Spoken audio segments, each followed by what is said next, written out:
Hi guys, இன்றைக்கி Taylor கிளாஸில் நம்ம என்ன பார்க்க போகிறோம்னா, ஸ்ட்ரெயிட்டாக வந்து எப்படி வந்து தையல் போடுறது அப்படின்னு தான் பார்க்க போகிறோம். ஸ்ட்ரெயிட்டாக வந்து நிறைய பேருக்கு வந்து தையல் வராது. இப்போ நீங்கள் இந்த ஸ்ட்ரெயிட்டாக வந்து போடுறீங்கன்னா அப்படியே வந்து அலைஞ்சு ஒரு கண்ட்ரோல் இல்லாமல் ஓடும். ஃபஸ்ட்டு அதுக்கு நம்ம வந்து மிஷின் கண்ட்ரோலை வந்து நம்ம வந்து கற்றுக்கணும். வேஸ்ட்டில் வந்து தச்சு பார்த்து நம்ம வந்து பெடல் அழுத்துறது ஸ்டாப் பண்ணுறது அதை வந்து ஃபஸ்ட்டு நம்ம வந்து கற்றுக்கணும். அதுக்கான வீடியோ பார்த்திங்கன்னா நிறைய ஏற்கனவே வந்து போட்டிருக்கேன், போய் செக் பண்ணி பாருங்கள். இன்றைக்கி நம்ம என்ன பார்க்க போகிறோன்னா, ஸ்ட்ரைட்டாக வந்து எப்படி தைக்கிறது. இந்த மாதிரி ஒரு பேப்பரை வந்து வச்சுக்கோங்க. பேப்பர் வச்சுட்டு துணியை வச்சுக்கோங்க டவுனில். இந்த கோடு இருக்குது பார்த்தீங்கன்னா, இந்த லைன் மேலேயே வந்து இப்போது 4 லைன் இருக்குது. அந்த 4 லைனில் அப்படியே வந்து 1 பை 1 வந்து தைச்சி பாருங்கள். சும்மா ஃப்ரீயாக இருக்க டைம் இந்த மாதிரி வந்து தைச்சி பார்த்தீங்கன்னா அந்த கண்ட்ரோல் வந்து வரும். அந்த ஓரத்தைல் இடத்தைல் அதெல்லாம் நம்ம வந்து வந்து இது வந்து இந்த மெத்தட் வந்து கொஞ்சம் உங்களுக்கு வந்து யூஸ்ஃபுல்லாக இருக்கும். இதை வந்து நீங்கள் ட்ரை பண்ணி பாருங்கள்.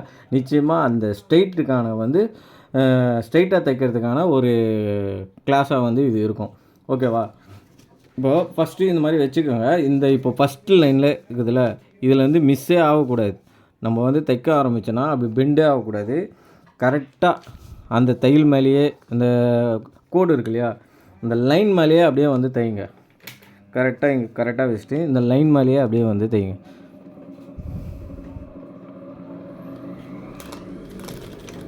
இதில் லைன் மேலேயே அப்படியே பொறுமையாக நம்ம தைச்சோம்னா நமக்கு அந்த ஸ்ட்ரெயிட் கண்ட்ரோல் வந்து வந்துடும். ஓகேவா? மெயினாக வந்து இந்த ஸ்ட்ரெயிட் கண்ட்ரோல் வர்றது தான் நம்ம வந்து இதை வந்து பார்க்கணும். இந்த கோட்டு மேலேயே தைக்க சொல்ல இப்போ என்ன ஆகும்னா பார்த்தீங்களா, இந்த கோட்டு மேலேயே நம்ம வந்து தைச்சிருக்கோம். இதே மாதிரி நீங்கள் தைச்சிட்டிங்க அப்படின்னா நீங்கள் வந்து ஒரு நல்ல டெய்லர். இந்த கோட்லேருந்து மிஸ் ஆகி வெளியே கீழே போகுது அப்படின்னா அதை வந்து நீங்கள் கண்ட்ரோல் பண்ணிக்கணும். இப்போ இது மாதிரி ஒரு எல்லா தையலுமே பார்த்திங்கன்னா இது மேலே வந்து போடுங்க. ஒரு இப்போ பக்கத்தில் இன்னொரு கோடு இருக்கு இல்லையா, அந்த கோடு மேலேயே இன்னொரு தையல் வந்து போடுங்க. மிஸ் ஆகக்கூடாது. கரெக்டாக அந்த கோடு மேலேயே நம்ம போட்டோம் அப்படின்னா, நீங்கள் போட்டிங்கன்னா நீங்கள் வந்து ஓர தையல் இட தையல் போட ரெடி ஆகிட்டீங்க அப்படின்னு அர்த்தம். ஓகேவா? இதை வந்து வீட்டில் நீங்கள் சும்மா இருக்க டைமில் நீங்கள் ட்ரை பண்ணி பாருங்கள்.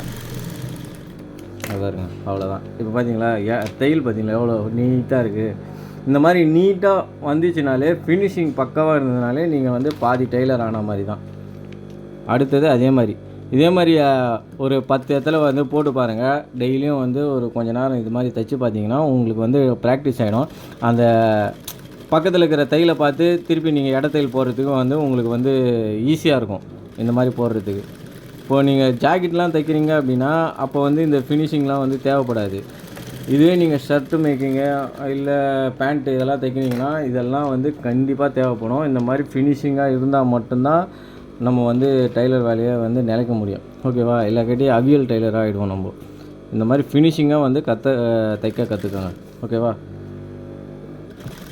வீட்டில் இது போல் வந்து ட்ரை பண்ணி பாருங்கள். அந்த கோடு மேலே தைங்க. இப்போ நான் வந்து கேமரா பிடிக்கிறதால ஸ்லோவாக தைக்கிறேன். நான் வந்து இப்போ இந்த தையலை வந்து அப்படியே ஃபாஸ்ட்டாக தைப்பேன். மிஷின் கண்ட்ரோல் இல்லாமல் அப்படியே சர்ன்னு இங்கேருந்து இது ஆரம்பித்தேன்னா இங்கே நிறுத்துவேன் ஃபாஸ்ட்டாக. அந்த கண்ட்ரோல் இப்போ பாருங்கள், பார்த்தீங்களா? பாருங்கள், கூடு மேலேயே இருக்குதா, அவ்வளோதான். சர்ன்னு கொண்டு வந்து சர்ன்னு போடுவாங்க. நீங்கள் அதை தைக்கிறப்போ பொறுமையாக வந்து தைக்கணும், அவ்வளோதான். இப்போ இது போல் கற்றுக்கினீங்க அப்படின்னா எந்த ப்ராப்ளமும் இல்லை. நெக்ஸ்ட் கிளாஸில் நம்ம வந்து பார்க்கலாம். வேறு ஒரு மெத்தடில் வந்து எப்படி நம்ம இடத்தையில் போடுறது அப்படின்னு வந்து நான் சொல்லித்தரேன் வேறு கிளாஸில். நன்றி, வணக்கம்.